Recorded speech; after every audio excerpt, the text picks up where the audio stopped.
ଖାଦ୍ୟ ପେୟର ସେମିତିଆ କିଛି ନୀତି ନିୟମ ନାହିଁ? ନା ନା ସବୁଥିର ନୀତି ନିୟମ ଅଛି।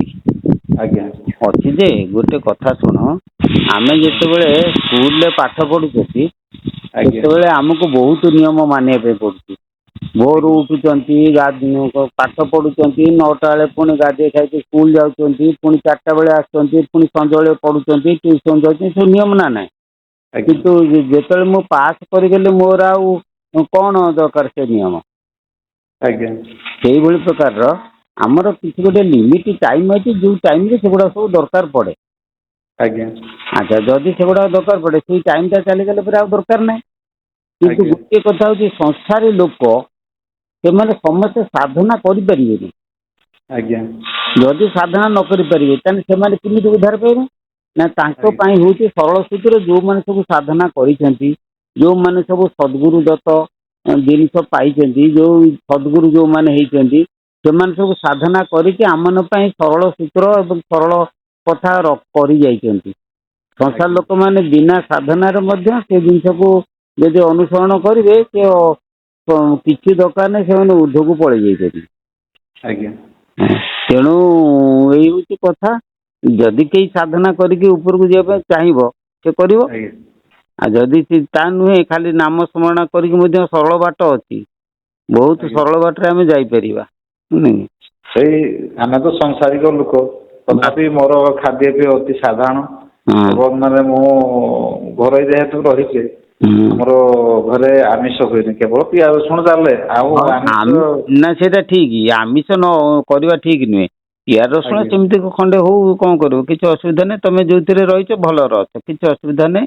ସେଇଥିରେ ଆଜ୍ଞା ସବୁ କାମ ବି କରିପାରିବ, କିଛି ଅସୁବିଧା ନାହିଁ। ଠିକ ଅଛି, ତେଣୁ ନିଶ୍ଚିତ ଭାବରେ ମୁଁ ତ ଯିବି। ଆଉ ଯିବା ପୂର୍ବରୁ ମୋ ଗୋଟେ କଥା, ତା ହୁଁ। ପୂର୍ବରୁ ଟିକେ କେମିତିକା ଆମେ ଟିକେ ଭଜନ ପ୍ରାର୍ଥନା କରିପାରିବା, ଟିକେ ଆମକୁ ବତେଇ ଦିଅନ୍ତୁ ଟିକେ। ହଁ, ଆସିବା ପୂର୍ବରୁ ଭଜନ ପ୍ରାର୍ଥନା କରିବା ପାଇଁ ହେଲେ ମୁଁ କେବଳ ଆମରି ଗୁରୁଙ୍କ କଥା କହିବି, ହେଲା। ଆଜ୍ଞା ତମେ ଯଦି ଆସିବା ପୂର୍ବରୁ ଭଜନ କୀର୍ତ୍ତନ କରିବ, ଓମ୍ କ୍ଲିଂ ଦୟାନିଧି ପରମହଂସାୟ ନମଃ। ଟିକେ ଲେଖିକି ରଖିବ, ଓମ୍ କ୍ଲିଂ ଦୟାନିଧି ଦୟାନିଧି ପରମହଂସାୟ ପରମହଂସାୟ ନମଃ। ନମଃ। ଆଜ୍ଞା ବାସ୍, ଏଇଟାକୁ ଚିନ୍ତା କରିକି ଦୟାନିଧି ପରମହଂସକୁ ତମେ ସ୍ମରଣ କର, ଜପ କର। ଦେଖିବ ତାଙ୍କର ବି ଆଶୀର୍ବାଦ ଥିଲେ ତମେ ବି ଯାଇ ତମ ପାଖରେ ସେ ପହଞ୍ଚିଯିବେ ଯାଇକି। ଆଜ୍ଞା, ଏଟା ବି ତ ଠିକ କଥା। ଆଉ ଗୋଟେ ବାବା, ମୁଁ ଆଗରୁ ଆଉ ଗୋଟେ ନମ୍ବର ଫୋନ କରିଥିଲି, ସେଟାରେ ବାଲାନ୍ସ ନାହିଁ, ଏଇ ନମ୍ବର ହିଁ କରିଛି। ହଁ। ମୁଁ ପଚାରିଥିଲି ଯେ ରାମ ଆଉ କୃଷ୍ଣଙ୍କ କଥା, ଆପଣ କହିଥିଲେ ତୁ ମାନେ ରାମାୟଣ ଆଉ ମହାଭାରତ ପଢିଛୁ ନା ନାହିଁ? ମୁଁ କହିଲି ମୁଁ ପଢିନି, ନା ତୁ ପଢ। କିନ୍ତୁ ମୁଁ ଜାଣିବା ପାଇଁ ଚାହୁଁଥିଲି ଯେ ଦଶରଥଙ୍କ କଥା, ଦଶରଥ ପୁତ୍ର ରାମ କଥା, ଆଜି ସେଇ ପ୍ରବଚନ ଟା ମୁଁ ଦେଖୁଥିଲି। ହଁ। ସେଇଟାରେ ଆପଣ ଯୋଉ ବର୍ଣ୍ଣନା କରୁଛନ୍ତି, ବହୁତ ବଢିଆ ବର୍ଣ୍ଣନା, ମୁଁ ବୁଝିପାରିଲି ସେଇ ଜିନିଷଟା। ଦଶରଥ ପ୍ରକୃତରେ କେମିତି କହିଛି ଜାଣିଛ ତ? ଆଜ୍ଞା ଆଜ୍ଞା ଦଶରଥ 10 ପ୍ରଣବକୁ କୁହାଯାଏ, ସେଇଟା ଛାଡିଥିଲି ନା? ହଁ, ସେଟା ମୁଁ ଦେଖିଥିଲି। ହଁ, ଗୋଟେ କଥା ହଉଛି କେତେବେଳେ କଣ ମୁଣ୍ଡରେ ପଶି ଯାଉଛି, ବୁଝିଲ ନା? ଆଜ୍ଞା ସବୁବେଳେ ସବୁ କଥା ମନ ଭିତରକୁ ଆସେ ନାହିଁ। ତମେ ଆଜ୍ଞା ରୀତିମତ ଦେଖ, ତମ ପ୍ରଶ୍ନର ଉତ୍ତର ସବୁ ପାଇଯିବ ତା ଭିତରେ। ନା, ଆପଣ ତ ପୁରା ନିରାଟ ଦିବ୍ୟ ବାଣୀ କଥା କହୁଛନ୍ତି, ଯେମିତିକା ମାନେ ଭଗବାନ ଆପଣଙ୍କୁ କହିଦଉଛନ୍ତି, ଆପଣ କହିଦଉଛନ୍ତି। ସେ ତ ମାନେ ଏତେ କହିଦଉଛନ୍ତି ପୁରା, ମତେ ଗୁରୁଙ୍କ ଆଶୀର୍ବାଦ ଅଛି। ଗୁରୁ କହିଛନ୍ତି, କହିଲେ ତମକୁ ଯିଏ ଯାହା ପ୍ରଶ୍ନ ପଚାରିବେ ମୁଁ ଭିତରେ ଥାଇକି କହିଦେମି। ଆଜ୍ଞା, ବହୁତ ସୁନ୍ଦର କଥା। ଏଇଗୁଡା ହିଁ ଶୁଣିବା ଦରକାର। ଆଉ ୟୁଟ୍ୟୁବରେ ତ ଦୁନିଆ ଯାତ୍ରା କରୁଛନ୍ତି, ସେ ଅଗିଗର ସଗିଗର, ସେଗୁଡା ମତେ ପସନ୍ଦ ଲାଗେନି। ଶାସ୍ତ୍ରୀୟ ଜ୍ଞାନ ହେନ ତେନ ସେଗୁଡା ଅନୁଭବର କଥା। ଜଣେ ପ୍ରଶ୍ନ ଆଜ୍ଞା ପଚାରିଲା, ଆମ ଅନୁଭବରେ କଣ ଅଛି ଆମେ କହିଲେ, ସେଇଟା ଲୋକମାନେ ଶୁଣିଲେ ଭାରି ଖୁସି ହେବେ। ଆଜ୍ଞା ଆଜ୍ଞା, ବହୁତ ଆନନ୍ଦ ଲାଗୁଛି, ବହୁତ ଆନନ୍ଦ, ମାନେ ବର୍ଣ୍ଣନା କରିହବନି। ହଉ, ତମେ ସବୁ ଦେଖୁଥା। ହଁ, ଆଉ ସନ୍ଦେହ ତ କମି କମି ଆସିଲାଣି, କାହିଁକି ନା ଆଉ ଏମିତିକା ମୁଁ ଅଜ୍ଞାନୀ, କିନ୍ତୁ ଆପଣଙ୍କର ସେଇ ଯୋଉ ୟୁଟ୍ୟୁବର ଯେଗୁଡା ଛାଡିଛନ୍ତି, ରାମଙ୍କ ବିଷୟରେ, କୃଷ୍ଣଙ୍କ ବିଷୟରେ, ଓଙ୍କାର ବିଷୟରେ, ଏବଂ ମାନେ ଭଗବତ ନା ଆମର ଆମର ଭାଗବତ ବିଷୟରେ, ଗୀତା ମାହାତ୍ମ୍ୟ ବିଷୟରେ, ଗାୟତ୍ରୀ ମନ୍ତ୍ର ବିଷୟରେ, ଆଉ ଅଦେବା ବିଷୟରେ, ବହୁତ ସୁନ୍ଦର ସୁନ୍ଦର କଥା କହୁଛନ୍ତି। ଆପଣ ବାବା ବହୁତ ପାଠ ପଢିଛନ୍ତି, ନହେଲେ ଏମିତିକା ମାନେ ଟ୍ୟାଲେଣ୍ଟେଡ ମାନେ କଥା କେହି କହିପାରିବେନି। ବହୁତ ପାଠ ପଢିଥିବେ ଆପଣ। ହଁ, ସେଇଭଳିଆ। ଆଉ ସେଇ ଭିତରେ ବି ଇଂଲିଶ ୱାର୍ଡ ବି ଭର୍ତ୍ତି କରିଦଉଛନ୍ତି, ବହୁତ ବୋମ୍ବାଷ୍ଟିକ ୱାର୍ଡ ବି ଭର୍ତ୍ତି ହେଇଯାଉଛି। ମୁଁ ଶୁଣୁଛି ଏଇ ମଝିରେ ମଝିରେ, ମୁଁ ଏଠି ଔଷଧ ଦୋକାନରେ କାମ କରୁଛି, ଏବେ ଟିକେ ଫାଙ୍କା ବସିକି ଶୁଣୁଥିଲି ଆପଣଙ୍କ ପ୍ରବଚନ। ହଁ, ଆଉ କିଛି ସମୟ କୋଉଠୁ କହୁଛ? ମୁଁ ବାବା ମୟୂରଭଞ୍ଜ ଜିଲ୍ଲାରେ ଉଦଳା। ଉଦଳା। ଆଚ୍ଛା। ଆଜ୍ଞା ହଁ। ବାରିପଦା ଉଦଳା ଆମର ଏପଟେ ଆସିଲେ ଶେରଗଡ଼ରୁ ଆପଣଙ୍କର ନୀଳଗିରି କପ୍ତିପଦା ଦେଇକି ଉଦଳା। ଆଚ୍ଛା ଆଚ୍ଛା। ନା ସେ ଅଞ୍ଚଳ ତ ମୋର ଦୁର୍ଲଭ, ମୁଁ କେବେ ଯାଇନି କେବେ ଜୀବନରେ ସିଆଡ଼େ। ଆଉ ଥରେ ମୁଁ ଆଣିବି ଆପଣଙ୍କୁ, ଆସିବେ ନା? ଆଉ ବାସ ତୁ ନେଲେ ମୁଁ ଯିବିନି ନା, ହଁ। ଯିବି ନା ବୁଲି ବାଲିକି ଆସିବି ଆଉ। ହଉ ଠିକ ଅଛି। ଆମର ଏଠିକାର ପରିବେଶ ବହୁତ ବଢିଆ, ଉଦଳାର ପାଣି ପବନ ହଁ ପାହାଡ ପର୍ବତ ନଦୀ ଝରଣା ସବୁ କିଛି ମହାନ୍। ବାଃ। ତେଣୁ ଆନନ୍ଦ ଉପଲବ୍ଧି କରିବେ ଏବଂ ଆମ ଘରେ ଆପଣଙ୍କ ପାଦ ପଡ଼ିଲେ ବହୁତ ଆନନ୍ଦର ବିଷୟ ହବ। ମୁଁ ତ ପାହାଡ ପର୍ବତକୁ ଭାରି ଭଲ ପାଏ। ଆମର ବାବା ଏଠି ଦେବକୁଣ୍ଡପୁର ଅଛି ପାଖରେ, ଆମ ଘର ପାଖରୁ ଏଠି ଉଦଳାରୁ ପ୍ରାୟ 15 କିଲୋମିଟର ଭିତରେ ଦେବକୁଣ୍ଡ। ଆମ ଘର ପାଖରୁ ପୁରା ଦେଖାଯାଏ ଏତେ ପାହାଡଟେ ମତେ ପୁରା ନେଇଯିବୁ ସୁନ୍ଦର। ବୁଲିକି ଆସିମି ଆଉ। ହଉ ହଉ ଠିକ ଅଛି, ସମୟ ଆସିଲେ ମୁଁ ନେଇ ଆସିବି ହଁ ଆପଣଙ୍କୁ ସେ ବୁଲି ଟାଇମ ଆସିବେ। ହଉ, ଟାଇମ ହଉ। ଆଜ୍ଞା ଆପଣ ଭଲରେ ଥାଆନ୍ତୁ। ଆପଣଙ୍କର ଏଇରକ ଦିବ୍ୟ ବାଣୀ ଆମେ ସଦାସର୍ବଦା ଶୁଣୁଥାଉ। ହଁ ହଁ। ହଉ ସବୁଦିନେ ଶୁଣୁଥିବ, ଶୁଣିଲେ କଣ ହବ ନା ମୁଁ ଆଜ୍ଞା କେତେବେଳେ କୋଉଟା କହୁଛି କିନ୍ତୁ ନିଶ୍ଚୟ ତମେ ସେଟାକୁ ଜାଣିଲେ ତମର ବହୁତ ସନ୍ଦେହକୁ ମୋଚନ ହେଇଯିବ। ଆଜ୍ଞା ଆଜ୍ଞା କାଲି ରାତିରେ ଜଣକୁ ମତେ ଆଜ୍ଞା ଶୁଣିଲା ଯେ ଭାଗବତର ଉତ୍ପତ୍ତି ଆପଣ ବାହାର ମାର୍ଗରେ କହିଛନ୍ତି, ଟିକେ ଶରୀର ମାର୍ଗରେ କୁହନ୍ତୁ। ମୁଁ ଶରୀର ଆଜ୍ଞା ମାର୍ଗରେ କହିଦେଲି, କହିସାରିଲା ଆଜ୍ଞା ପରେ ସେଟାକୁ କୋଉ ଜାଗାରେ ତାକୁ ରହିଯାଇଛି ତାକୁ ଖୋଜି ଖୋଜି ପାଉନି, କିନ୍ତୁ ଆଜ୍ଞା ଅଛି ମୋର କମ୍ପ୍ୟୁଟର ଭିତରେ। ତାକୁ ଆଜ୍ଞା କିଛି ଦିନ ବି ସେମିତି ଛାଡିବି, ତାକୁ ଦେଖୁଥିବ ସବୁ ପାଇଯିବ। ଆଜ୍ଞା ଆଜ୍ଞା। ହଉ ଠିକ ଅଛି ମୁଁ ରଖୁଛି।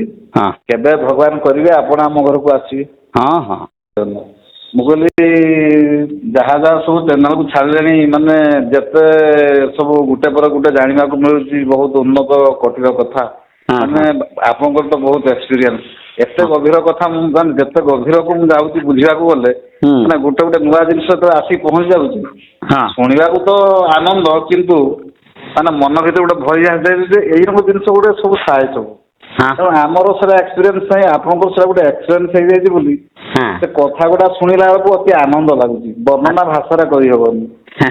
ହଁ ମୁଁ ହଁ ତ ଆପଣଙ୍କ ପାଖକୁ ମଝିରେ ମଝିରେ ଫୋନ କରୁଛି, ଉଦଳାରୁ ମୁଁ ଫୋନ କରୁଛି, ହଉ। ମୟୂରଭଞ୍ଜ ଉଦଳାରୁ ଫୋନ କରୁଛି। ହଁ ହଁ ହଁ କେତେଥର କଲଣି। ହଁ କେତେବେଳେ ସାକ୍ଷାତ ହବ ସେଟା ମାନେ ଦୟାନିଧି ବାବାଙ୍କ କୃପାରୁ ହବ। ମୁଁ କହିଥିଲି ଯେ କଣ ଗୋଟେ ପ୍ରାର୍ଥନା କରିବା ପାଇଁ ଗୋଟେ କୁହନ୍ତୁ, ଗୋଟେ ପ୍ରାର୍ଥନା ଦିଅନ୍ତୁ। ଆପଣ ଦେଇଥିଲେ ଓମ୍ କ୍ଲିଂ ଦୟାନିଧି ପରମହଂସାୟ ନମଃ, ମୁଁ କରୁଛି ସେଟାକୁ।